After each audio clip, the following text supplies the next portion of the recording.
বয়সতকৈ সোনকালে যদি আপোনালোকৰ মুখত কলা দাগ পৰিছে বা বয়সৰ চাপ পৰিছে তেতিয়াহ'লে আপোনালোকে আলু ব্যৱহাৰ কৰিব পাৰে। আলুৱে আপোনালোকৰ মুখৰ কলা দাগ দূৰ কৰিবলৈ বয়সৰ চাপ কম কৰিবলৈ সহায় কৰিব। হাই ফ্ৰেণ্ডছ, আপোনালোক সকলোকে মোৰ অসমীয়া হাউচৱাইফ চেনেলৰ নতুন এটা ভিডিঅ'ৰ মাজলৈ স্বাগতম জনাইছোঁ। আজি মই আপোনালোকলৈ লৈ আহিছোঁ আলুৰ খুব বঢ়িয়া এটা ক্ৰীম। এই ক্ৰীমটো আপোনালোকৰ মুখৰ কলা দাগ দূৰ কৰিবলৈ সহায় কৰিব আৰু আপোনালোকৰ স্কিনখন উজ্জ্বল কৰিবলৈ সহায় কৰিব। স্কিনখন ভালে ৰাখিবলৈ হ'লে আমি প্ৰথমতে খোৱা খাদ্যখিনিৰ ওপৰত ধ্যান ৰাখিব লাগিব আৰু ইয়াৰ উপৰিও আমি আমাৰ স্কিনখনৰ ওপৰৰ ভাগত নেচাৰেলি স্কিন কেয়াৰ কৰিব লাগে। তেতিয়া আমাৰ স্কিনখন বহুত বয়সলৈ ভালে ৰাখিব পাৰিম। কিছুমান মানুহৰ 35+ হোৱাৰ পাছত কলা দাগ পৰে, কিছুমান মানুহৰ আকৌ 40+ হোৱাৰ পাছত কলা দাগ পৰে। সেইটো নিৰ্ভৰ কৰিব আপোনালোকৰ খোৱা বোৱা থকা এই লাইফষ্টাইলটোৰ ওপৰত। যদি খুব বেছিকৈ তেল মছলাযুক্ত খাদ্য খায় বা ৰ'দলৈ ওলাই গ'লে আপোনালোকে ছানস্ক্ৰীন নলগোৱাকৈ ওলাই যায়, তেতিয়াহ'লে আপোনালোকৰ মুখত সোনকালে কলা দাগ পৰিব। যদি আপোনালোকে তেল মছলাযুক্ত খাদ্য কমাই খায়, ফাষ্ট ফুড কমাই খায়, পানী বেছিকৈ খায়, ৰ'দলৈ ওলাই গ'লে ছানস্ক্ৰীন লগাই ওলাই যায়, তেতিয়াহ'লে আপোনালোকৰ স্কিনখন ভাল হৈ থাকিব আৰু কলা দাগ নপৰিব। এতিয়া মই আপোনালোকক আলুৰ খুব বঢ়িয়া এটা ক্ৰীম বনাই দেখুৱাম, যিটো ক্ৰীমে আপোনালোকৰ মুখৰ কলা দাগ কম কৰাত সহায় কৰিব। আৰু এই আলুৰ ক্ৰীমটো লগোৱাৰ আগত আপোনালোকে আলুৰে স্কিনখন কেনেকৈ চাফা কৰিব সেইটো প্ৰথমতে দেখুৱাই লওঁ, তাৰ পাছত আপোনালোকক মই আলুৰ ক্ৰীমটো বনাই দেখুৱাম। আলুৰ এই ক্ৰীমটো বনাই দেখুৱাৰ আগতে আপোনালোকলৈ এটা ৰিকুৱেষ্ট আছিলে, আপোনালোকে যদি মোৰ অসমীয়া হাউচৱাইফ চেনেলটো এতিয়ালৈকে ছাবস্ক্ৰাইব কৰিয়ে লোৱা নাই তেতিয়াহ'লে সোনকালে ছাবস্ক্ৰাইব কৰি ল'ব, কাৰণ মই মোৰ এই চেনেলটোত বিভিন্ন ধৰণৰ টিপছ ভিডিঅ'বোৰ আনি থাকোঁ, যিবোৰ ভিডিঅ' চাই আপোনালোকে উপকৃত হ'ব পাৰিব। তে আহক চাওক আলুৰে কেনেকৈ স্কিন কেয়াৰ কৰিলে আমাৰ মুখৰ কলা দাগ কমাই স্কিনখন উজ্জ্বল কৰিব পাৰিম। এতিয়া মই আপোনালোকক আলুৰ ৰসৰ লগত দুবিধ বস্তু মিলাই খুব বঢ়িয়া এটা ক্লিনজাৰ বনাই দেখুৱাম, যিটো ক্লিনজাৰ আপোনালোকে স্কিনখন চাফা কৰি ল'ব লাগিব। আৰু তাৰ পাছত মই আপোনালোকক এটা আলুৰ ক্ৰীম বনাই দেখুৱাম, যিটো ক্ৰীম আপোনালোকে ৰাতি শোৱাৰ আগত মুখত লগাই শুব লাগিব। আৰু সেই ক্ৰীমটো লগাই শুলে আপোনালোকৰ মুখৰ কলা দাগ কম কৰিবলৈ বহুত বেছিকৈ সহায় কৰিব। এতিয়া মই এটা মিডিয়াম চাইজৰ আলু পিহি ল'লোঁ। পিহি লোৱাৰ পাছত চেপি পেলাই তাৰ ৰসটো উলিয়াই ল'লোঁ। ৰসটো এতিয়া মই 10 মিনিট ৰাখিম।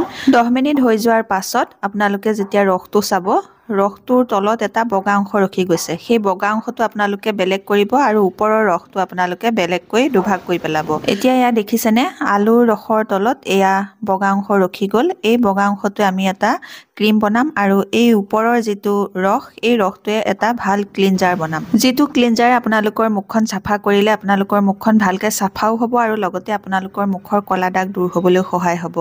এতিয়া মই আলুৰ ৰসৰ লগত আধা চামুচৰ জোখাৰে নাৰিকল তেল মিক্স কৰি ল'লোঁ। নাৰিকল তেলটো মিক্স কৰি লোৱাৰ পাছত ইয়াতে মই অকণমান নেমু ৰস দি লৈছোঁ। নেমু ৰসে আমাৰ মুখৰ কলা দাগ কম কৰিবলৈ সহায় কৰে। আপোনালোকৰ স্কিনত যদি নেমু ৰস নামানে তেতিয়াহ'লে আপোনালোকে বিলাহী ৰস দি ল'ব। এতিয়া তৈয়াৰ কৰি ল'লোঁ আলুৰ ৰসেৰে খুব বঢ়িয়া এটা ক্লিনজাৰ। এই ক্লিনজাৰটোৱে প্ৰথমতে আপোনালোকে স্কিনখন ক্লিন কৰি ল'ব। লোৱাৰ পাছত আপোনালোকে আলুৰ ক্ৰীমটো লগাব। আৰু এই ৰিমেডিটো আপোনালোকে সদায় ৰাতি শোৱাৰ আগত কৰিব, তেতিয়া আপোনালোকৰ মুখৰ পৰা কলা দাগ সোনকালে দূৰ হ'ব। এতিয়া আনিছোঁ এটুকুৰা কটন। এই কটন টুকুৰা মই ইয়াতে তিয়াই লৈছোঁ। তিয়াই লোৱাৰ পাছত মুখখন আপোনালোকে 3 মিনিট ধুনীয়াকৈ মাছাজ কৰিব। মাছাজ কৰি স্কিনখন ক্লিন কৰি ল'ব। এই আলুৰ ৰসটোৱে আমাৰ স্কিনৰ কলা দাগ দূৰ কৰাৰ উপৰিও আমাৰ স্কিনখন ধুনীয়া কৰিবলৈ, উজ্জ্বল কৰিবলৈ বহুত বেছিকৈ সহায় কৰিব। কাৰণ আলুত ভিটামিন চি পোৱা যায়, ভিটামিন B1 পোৱা যায়, ভিটামিন B3 পোৱা যায়, ভিটামিন B6 পোৱা যায়। ইয়াৰ উপৰিও আলুত মেগনেছিয়াম, পটেছিয়াম, ফছফৰাছ আদি ভৰপূৰ মাত্ৰাত পোৱা যায়, যিবোৰে আমাৰ স্কিনৰ কলা দাগ দূৰ কৰাত বহুত বেছিকৈ সহায় কৰে।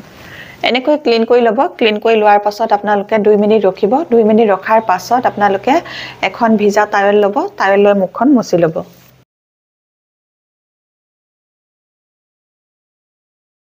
মুখখন মুচি লোৱাৰ পাছত এতিয়া মই ঠাণ্ডা পানীৰে ভালকৈ মুখখন ধুই লওঁ। ধুই লোৱাৰ পাছত আপোনালোকক আলুৰ ক্ৰীমটো বনাই দেখুৱাম। ক্লিন কৰি লোৱাৰ পাছত এতিয়া মই মুখখন মুচি ল'লোঁ। মুচি লোৱাৰ পাছত এতিয়া মই আপোনালোকক আলুৰ ক্ৰীমটো বনাই দেখুৱাম। কেনেকৈ বনাওঁ চাওঁ বলক। এতিয়া মই আলুৰ ৰসৰ তলত থকা যিটো বগা অংশ যে থৈ দিছিলোঁ, সেই থৈ দিয়া অংশটোৱে এতিয়া মই ক্ৰীম বনাম। ইয়াৰ লগত মই প্ৰথমতে মিক্স কৰিম এয়া এল'ভেৰা জেল। এল'ভেৰা জেলটো মই এয়া এচামুচৰ জোখাৰেই লৈছোঁ। ক্ৰীমটো মই 4ৰ পৰা 5 দিনমানৰ কাৰণেহে বনাইছোঁ, সেইকাৰণে কমকৈ লৈছোঁ।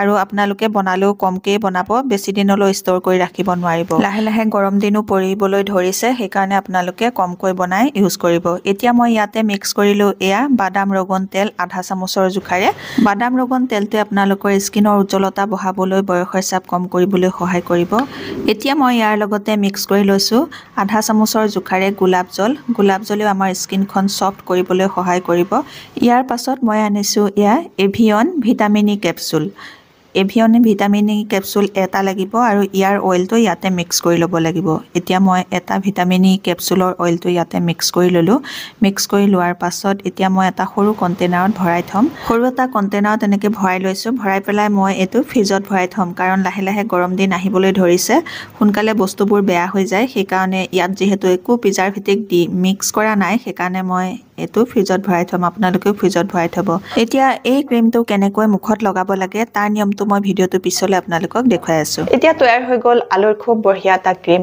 এই ক্ৰীমটো আপোনালোকে সদায় ৰাতি খোৱাৰ আগত মুখখন ক্লিন কৰি লোৱাৰ পাছত এই ক্ৰীমটো লগাব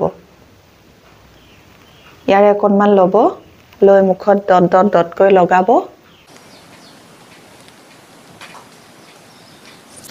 লগাই পেলাই আপোনালোকে 1 মিনিট ভালকৈ মাসাজ কৰি দিব যাতে স্কিনতে ভালকৈ ক্ৰীমটো এবজৰ্ব হৈ যায় এই ক্ৰীমটো আপোনালোকে বেছিকৈ বনাই নাৰাখিব 5 দিন মানৰ কাৰণে বনাব আৰু বনাই পেলাই আপোনালোকে ফ্ৰিজত ৰাখিব নহলে বেয়া হৈ যাব কাৰণ ইয়াত আমি একো প্ৰিজাৰভেটিভ মিক্স কৰা নাই সেই কাৰণে এটো বেয়া হৈ যাব পাৰে সেই কাৰণে আপোনালোকে কমকৈ বনাব আৰু ফ্ৰিজত ৰাখিব আৰু যেতিয়া লগাব ফ্ৰিজৰ পৰা উলিয়াই আনি লগাব ক্ৰীমটো লগাই লোৱাৰ পাছত আপোনালোকে 1 মিনিট ভালকৈ এনেকৈ সাৰ্কুলাৰ মোচনত মাসাজ কৰি দিব চকুৰ কাষত ভালকৈ এনেকৈ ক্ৰীমটো লগাই মাসাজ কৰিব চকুৰ কাষত যদি কাৰোবাৰ ডাৰ্ক সাৰ্কুলৰ প্ৰবলেম আছে তেতিয়া হলে সেই সমস্যা দূৰ কৰিবলৈ সহায় কৰিব এইদৰে আপোনালোকে আলুৰে স্কিন কেয়াৰ কৰি আপোনালোকৰ মুখৰ কলা দাগ কম কৰিব পাৰিব আৰু স্কিনখন উজ্জ্বল কৰি ৰাখিব পাৰিব আজিৰ এই ভিডিওটোত মই আপোনালোকক আলুৰ খুব বঢ়িয়া এটা ক্ৰীম বনাই দেখুৱালো আৰু লগতে আলুৰে খুব বঢ়িয়া এটা ক্লিনজাৰো বনাই দেখুৱালো আপোনালোকে নিশ্চয় ভিডিওটো ভাল পাইছে যদি ভাল পাইছে তেতিয়া হলে মোৰ ভিডিওটোত এটা লাইক কৰিব মোৰ চেনেলটো সাবস্ক্ৰাইব কৰি আপোনালোকৰ ফ্ৰেণ্ডৰ লগতে ভিডিওটো শেয়াৰ কৰি দিব আজিৰ এই ভিডিওটো মই ইমানতে সামৰিম নতুন এটা ভিডিওৰ সৈতে নতুন এটা বেলেগ টিপছৰ সৈতে আপোনালোকৰ মাজলৈ আকৌ আহিম তেতিয়ালৈকে নমস্কাৰ আজিলৈ আহোঁ